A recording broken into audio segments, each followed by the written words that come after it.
In the green hills of Thrace, long ago, there lived a young man named Orpheus, and Orpheus could play music like no one who had ever lived. When his fingers moved across the strings of his golden lyre, the whole world grew still to listen. The rivers slowed in their beds, the wind lay down in the long grass, birds drifted out of the sky to perch nearby, quiet, their small heads tilted toward the sound. Even the wild animals came, the deer and the hares and even the wolves, and they lay down together in the clearing, side by side, no fear between them at all. He never played to be admired. He played because there was music in him, the way there is breath in all of us, rising and falling, easy and slow. And in those green hills, Orpheus fell in love. Her name was Eurydice, a spirit of the woods with a laugh like water moving over stones. When he played, she was the one he was playing for. She would sit among the wildflowers with her eyes half closed, and the music would settle over her like the last gold light of the day. They were married in high summer, in a meadow full of tall grass and slow, drowsy bees, and for a while everything was golden.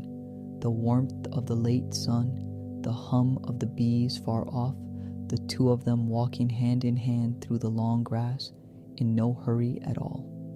But even in the oldest stories, summers end. One evening, as Eurydice walked barefoot through the tall grass, she did not see the snake, asleep and coiled in the cool of the shade, and as her foot came down, it stirred.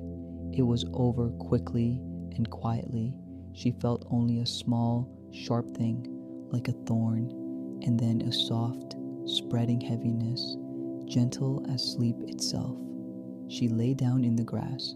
She closed her eyes, and Eurydice slipped away, down and down, out of the warm world into the shadowed country of the dead. When Orpheus found her, she looked as though she were only sleeping.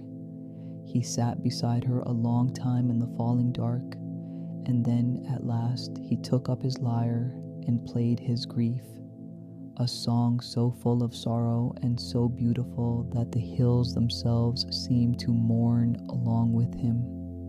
But no song, however beautiful, could call her back, so Orpheus made a choice no living man had ever made. If Eurydice could not come up to the living, then he would go down himself into the world of the dead and ask for her back. The way into the underworld lay in a deep cave, far to the south, where the daylight never reached, and so he began the long walk down. Down he went, and down along a path that wound deeper into the dark. The sounds of the living world faded behind him one by one, until there was nothing left but the soft sound of his own footsteps and his own slow, steady breathing. After a long while, the path opened out and he came to the banks of a great black river, the Styx, the border of the dead, still and smooth as dark glass.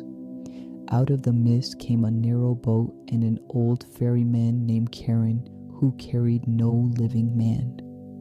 Charon opened his mouth to refuse him, but Orpheus lifted his lyre and played, and the old ferryman's hands went still upon his oar. His hard face softened, and without a word he brought the boat to the bank and let the young man step aboard. Across the still black water they went, slowly, silently, the cool gray mist curling around them. On the far bank waited Cerberus, the great three-headed hound that lets the dead come in but never lets a soul back out.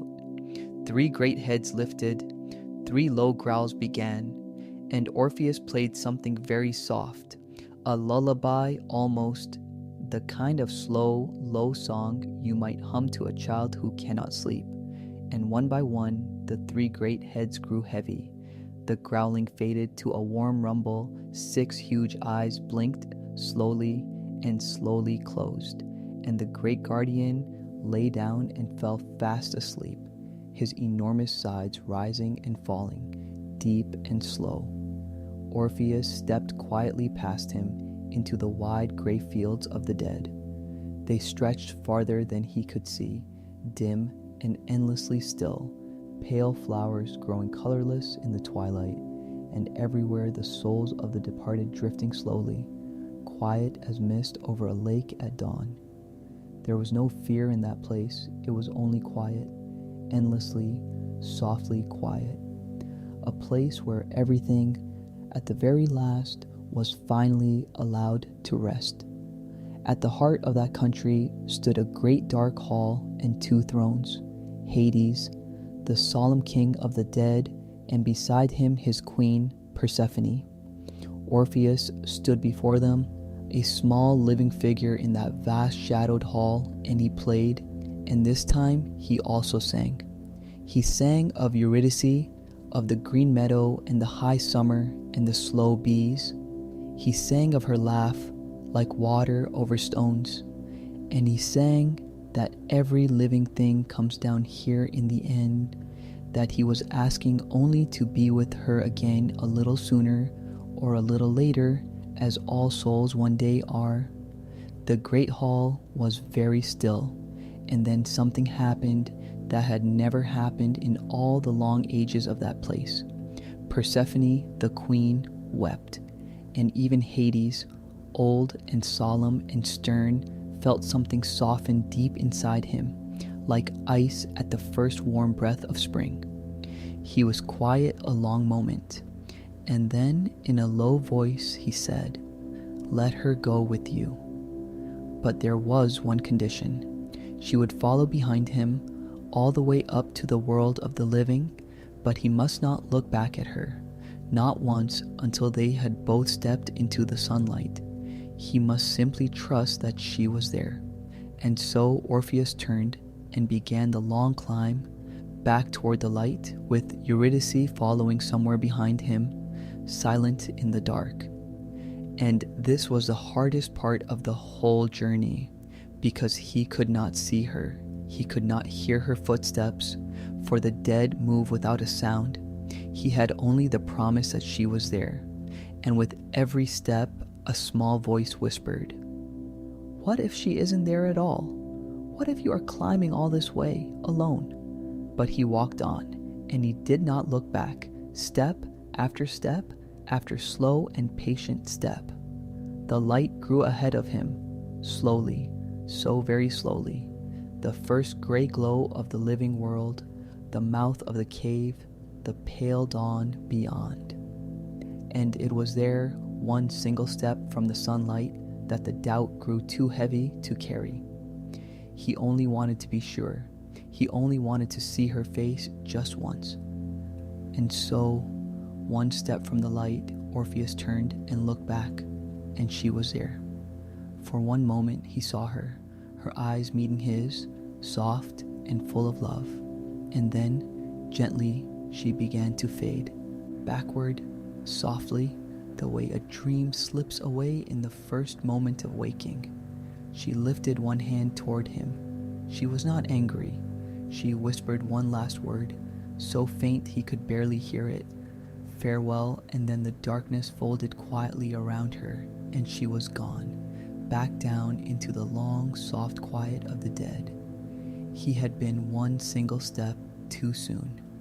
Orpheus stepped out alone into the morning, and though this is one of the oldest sad stories there is, it does not quite end in despair, because he still had his music, and for the rest of his days he played, and in the playing, Eurydice was never wholly gone. When he played, the meadow returned, the summer returned, her laugh, like water over stones, returned.